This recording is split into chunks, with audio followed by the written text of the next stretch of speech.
Weekend. Tumanggi magpaaresto sa pulisya si Superintendent Rafael Dumlao III na isa sa mga idinadawit sa pagpatay sa Korean businessman na si G.Ik Ju. Sabi ni Dumlao, dinala siya ng mga tauhan ng AIDG sa loob ng Camp Crame at ayaw raw pauwiin. Nang makalabas ng Crame si Dumlao kasama ang asawa, agad silang hinabol ng mga pulis para arestuhin. Sabi ni Dumlao, hindi siya nagpaaresto dahil Mr. Dumlao lang ang pangalang nasa arrest warrant. Walang nakalagay na first name. Kung pangalan naman daw talaga niya ang nasa warrant, wala siyang problema rito. Umalis ng Crame si Dumlao kasama ang misis at isa pang naka-uniformeng pulis sakay ng taxi. Base sa affidavit ni SPO3 Ricky Santa Isabel, si Rafael Dumlao daw ang nag-utos sa kanya na sa Green Funeral Services dalhin ang bangkay ni G. Itinanggi na ito ni Dumlao. Sabi ni PNP Chief Director General Ronald Bato de la Rosa, hinihintay na lang nila ang amendment sa warrant of arrest para mailagay ang buong pangalan ni Dumlao. Tiniyak niyang hindi makakalabas ng bansa si Dumlao dahil sa inilabas na lookout bulletin ng Justice Department.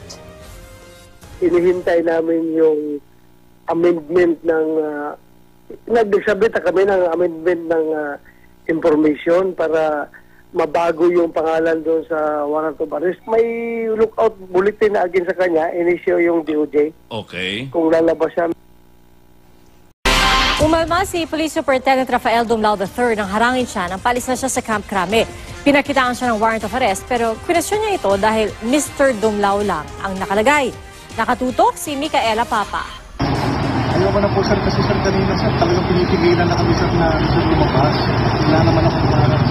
Paalis na dapat ng Camp Crame si Superintendent Rafael Dumlao III madaling araw kanina nang harangin at pakitaan daw siya ng mga pulis ng arrest warrant. Pero kwestiyon ito ni Dumlao dahil Mr. Dumlao lang ang nakalagay sa warrant. Hindi na sa akin kung parang Mr. Dumlao. Matapos ang mahabang negosasyon, sumakay ng taxi si Dumlao, ang kanyang asawa at isang naka-uniformeng pulis na may nameplate na asidero. Isa si Dumlao sa mga idinadawit sa pagpatay sa Koreanong si G.Ik Ju. Ayon kay SPO3 Ricky Santa Isabel, si Dumlao ang nasa likod ng krimen. Nauna na itong itinanggi ni Dumlao. Sa text ni Dumlao sa GMA News, giit niya, hindi siya nagtatago. May ibinigay pang araw sa kanyang security detail. Kung may arrest warrant daw siya, ipipresenta niya mismo ang kanyang sarili. Kahit daw notice for preliminary investigation, wala siyang natatanggap. Dagdag ni Dumlao, may mga taong ayaw na magsalita siya dahil sa kanyang mga nalalaman sa kaso ni G.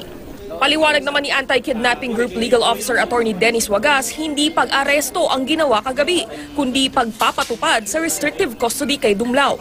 Sabi ni PNP Chief Ronald de la Rosa, hindi niya pinaaresto si Dumlao dahil inaayos pa ang warrant. Nagsumite na sila sa korte ng amended information para baguhin ang pangalan sa warrant na ibinase ng PNP sa affidavit ni SPO4 Ricky Villegas kung saan isang Sir Dumlao lang ang binabanggit. Giit ni De La Rosa, hindi pinayagan si Dumlao na makalabas ng kampo. Kung lalabas siya, mag-request siya, kung papayagan namin siyang lumabas, dapat may escort. Nagpaalam na lumabas, hindi pinayagan, pero nag-insist na lumabas. Dagdag ni De La Rosa, pinahanap at pinasundo pa raw niya si Dumlao sa bahay nito. Sa akin lang, siguruhin natin na nasa custody natin at buhay siya dahil mamaya mamamatayan doon sa loob dahil alam, malaki itong sindikato nila eh. Ang barangay captain na si Gerardo Santiago na may-ari ng Green Funeral Parlor kung saan daw dinala ang bangkay ni G, kasalukuyan namang nasa protective custody ng NBI. Wala pang legal na basihan para arestuhin siya. Pero sa oras na maisama siya sa maaring kasuhan, pwede siyang masuspindi bilang kapitan ng barangay ayon sa DILG. Micaela Papa, nakatutok, 24 oras. Nasa protective custody ng National Bureau of Investigation o NBI ang isa sa mga dinadawit sa pagdukot at pagpatay sa Koreanong negosyante na si G.Ik Ju. Ayon kay Justice Secretary Vitaliano Aguirre, maraming sasabihin si alias Jerry na confidential informant anya ng NBI. Matatandang itinuro ng mga sinasabing kasabwat ni SPO3 Ricky Santa Isabel na sina SPO4 Roy Villegas at PO2 Christopher Baldovino na kasama sa kanila operasyon ay isang alias Jerry na mula sa NBI. Inamin naman ni Jerry na mayroong banta sa kanyang buhay kaya't siya ay lumutang at sumuko sa pamamagitan ng kolumnistang si Ramon Tulfo. Naniniwala naman sina Senador Panfilo Lacson at Senadora Grace Poe na hindi kapani-paniwala ang mga payag ni na SPO3 Ricky Santa Isabel at Police Superintendent Rafael Dumlao. Sangkot naman ito sa kaso ng pagdukot at pagpatay sa Korean businessman na si Ji Ik-ju. Matatandang humarap sila sa pagdinig sa Senado igil sa Manoy Tokhang for ransom. Marita Buahe sa detalye. Walang kredibilidad si SPO3 Ricky Santa Isabel at maging si Police Superintendent Rafael Dumlao. Ito ang naging reaksyon at pagsusuri ni Senator Grace Poe matapos ang naging pagdinig ng Senate Committee on Public Order and Dangerous Drugs sa Tokhang for ransom case ng Korean businessman na si Ji Ik-ju na kinidnap mula sa kanyang tahanan sa Angeles, Pampanga at pinatay sa loob ng headquarter ng Philippine National Police sa Camp Crame. We should expect more from our police officers, and in fact, dapat mas mabigat ang parusa pag silang nasasangkot dahil sila dapat ay nagpapatupad ng batas. Matatanda ang parehong matigas na itinatanggi ni Santa Isabel at Dumlao na sila ang pumatay kay Ju at sa halip ay nagturuan lamang sa isinagawang hearing. Marami namang nais pang malinawan si Senador Panfilo Lacson at tanong na nais mabigyan ng kasagutan. Ilan dito ay ang pagtanggap ng Public Attorney's Office sa kaso ni Santa Isabel na hindi naman indigent, lalo pa at nasa 20 million pesos ang asset nito.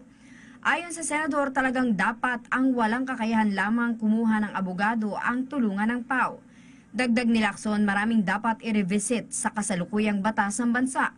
Akala lamang umano natin nakatakot-takot ng batas pero ang disciplinary authority, restrictive custody at pakalat-kalat sa kampo na kung minsan ay hindi ma-count at pwede ring lumabas ay dapat natingnang muli. Although the aim really here is to legislate, di ba? And right now we're already thinking of yun nga, strengthening IAS, disciplinary authority ng GPNP, and then kung ano pa yung mga ibang legislation, pati yung training. Sa darating na Webes ang kasunod na pagdinig sa kaso, ipapatawag ng komite sina Santiago at SPO4 Roy Villegas para dumalo at magbigay linaw. Para sa PTV News, Marita Muahe. Wala pa. So, I believe that before we could take any statement from Mr. Santiago, dapat meron muna siyang abogado. So, binibigyan natin siya ng pagkakataon na kumuha ng sariling abogado before the statement could be taken from him. Otherwise, baka maging inadmissible yung check yung statement na ibigay niya. Without the assistance of this counsel of choice. Secretary Dennis Dato po sa BCMM, ano po ang pinangako sa inyo ni Mr. Santiago tungkol sa kaso? Makikipagtulungan po ba? Detalye po ba niya yung mga nalalaman? Well, ang sabi namin before the informal interview at the office of the chief here, ay dapat sabihin niya ang buong katotohanan. So sir, wala pa siyang nasasabi? Wala pa. Actually, kinakailangan niya dahil meron siyang constitutional right in the Constitution, kaya kinakailangan niya ang assistance of counsel. Pero sir, nabanggit niya ba yung nature ng threats na sinasite na kaya hindi siya? Yes, sabi niya, meron daw dalawang grupong nag-a-attempt na Pilipino na tayo sa kanya. So, pero while in Canada, may ganung threat? Actually, the threats was told to him or imparted to him when he was in Canada. Sabi daw sa kanya, yung mga nag-threat sa kanya, ay huwag ka nang bumalik kasi delikado ang buhay mo. May dalawang grupo na gusto ikaw ay victim. So, kung magiging star witness? Wala pa yung ginagawa malaman kasi dapat nga mag-execute siya. Yung statement na nagdadaan. Sir, let me ask Mr. Santiago. Let me ask a few questions to Mr. Santiago. So, we will ask him, but to be fair to him, we are cautioning him na any statement na ibigay niya ay to be used against him, and that he has the right to get assistance and counsel. Pero ngayon, gusto niyang kumuha ng abogado kaya kung nasa kanya, kung kayo nasa lugin, he is free not to answer your question. I'll vote for his lawyer. So just on the death threats you received, sir, so can you elaborate more? How did you receive these threats? Via text or someone call you?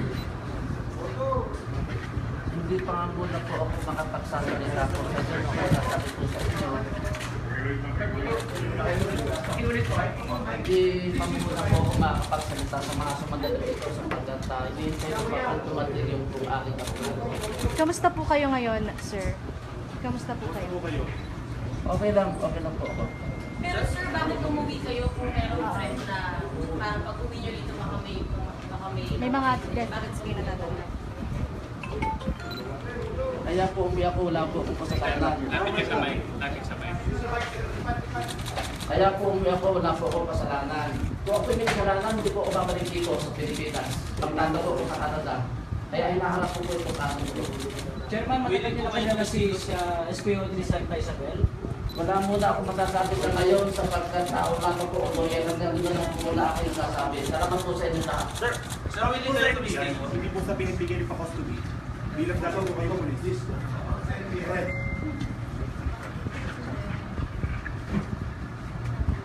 Wala po muna po ako masasabi sa ngayon. Hindi po sa akin po. Pero sir, gusto niyo i-investigate? Sir, willing po kayo makapagtulungan? Since wala kayo sir kasi natin, you're waiting po ako.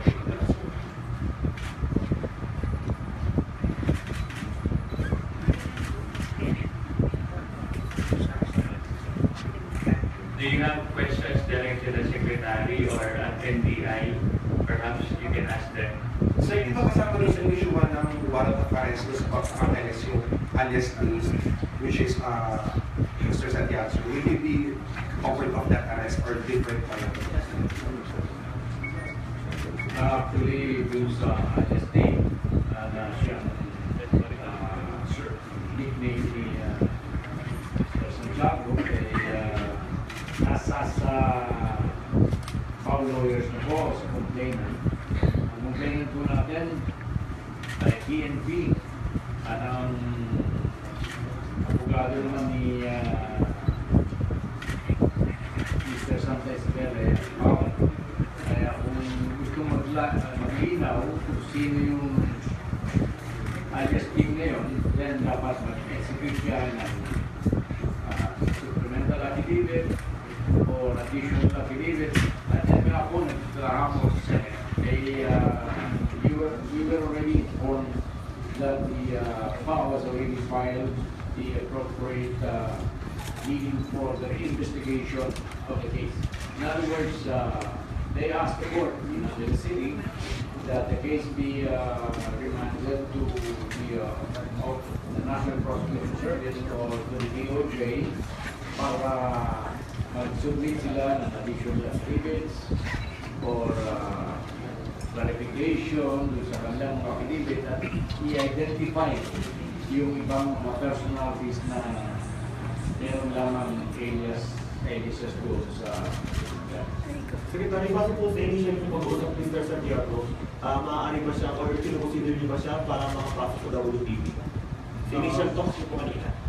Wala, very loose yung pag-usap namin, very formal lamang, kaya hindi ba rin pagkasiyan yun, tinanong lang natin kung dahil siyang makipagtulungan, mag-isa-isa ang buong katotohanan at sinabi naman yung yes. But with respect to the particulars, sabi ko, I advised it na kinakailangan mo ang abogado. Kasi if you really wanted to be put under the protective custody of the WPP, kinakailangan mo mag-statement. At pag-statement po yun, kinakailangan mo assistance ng counsel. Sir, sinabi ko ba sa inyo bakit po sa NBI niyo gusto ba kasi DOJ dito sa dati sa parang hindi niya before sa PNP?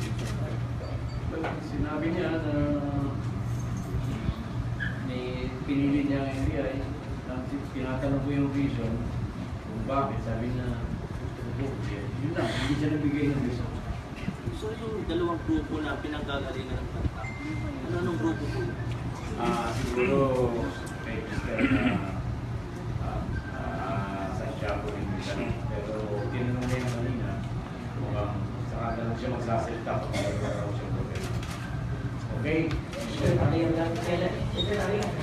Kailan po mananalig ito yung Santiago? Pero sir, inamin niya na siya may ali ng phone ni Rami. Yes. Sir, kailan po sa NBI si Santiago? Hindi natin malalaman eh. Kung bibigyan siya ng provisional WPP coverage, then pwedeng manatili siya na mga ilang araw. Secretary, kung hindingin mo ng PNP, katulad mo ng kaso ni Santa Isabel, bibigay niyo po ba Ang gusto naming sundin ay yung parang payo o advice ni Senator Ping Lacson na ang NBI at PNP, yung dalawang police agencies nito, ay magkaroon ng case para alang-alang sa ikatitibay ng kaso. So yan ang panuntunan na gusto namin sundin, alang-alang na nakikita naman namin yung wisdom ng payo ni Senator Ping Lacson. Kaya dyan gusto namin sundin.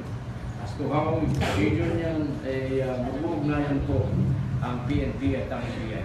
Kahit po nasasaktan PNP rito, PNP itself? Ang PNP, sinasabi natin, pagdating dun sa pag-uugnayan, ay dun tayo sa pinakamataas. Pinakamataas, si General Bato, doon sa PNP, at saka pinakamataas naman sa NBI, si Director Giran. Kaya sila na lang ang muna mag-usap kung ano ang procedure na susundin para yung cooperation, coordination between the two agencies will be done.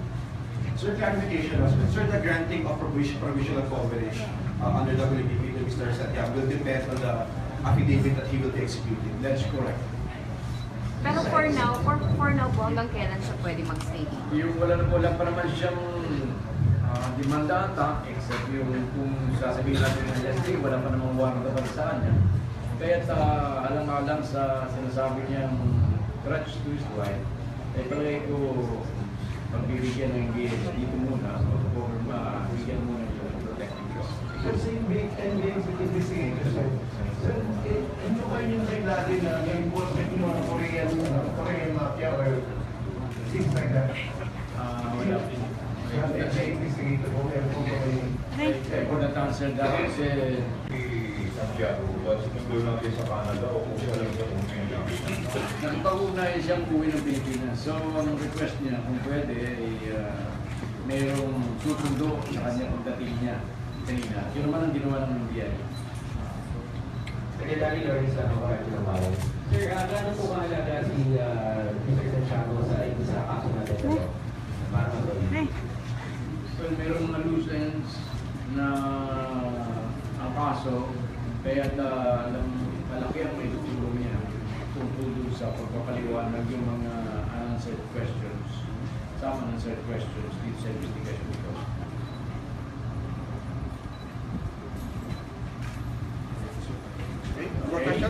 Thank you very much. Thank you very much.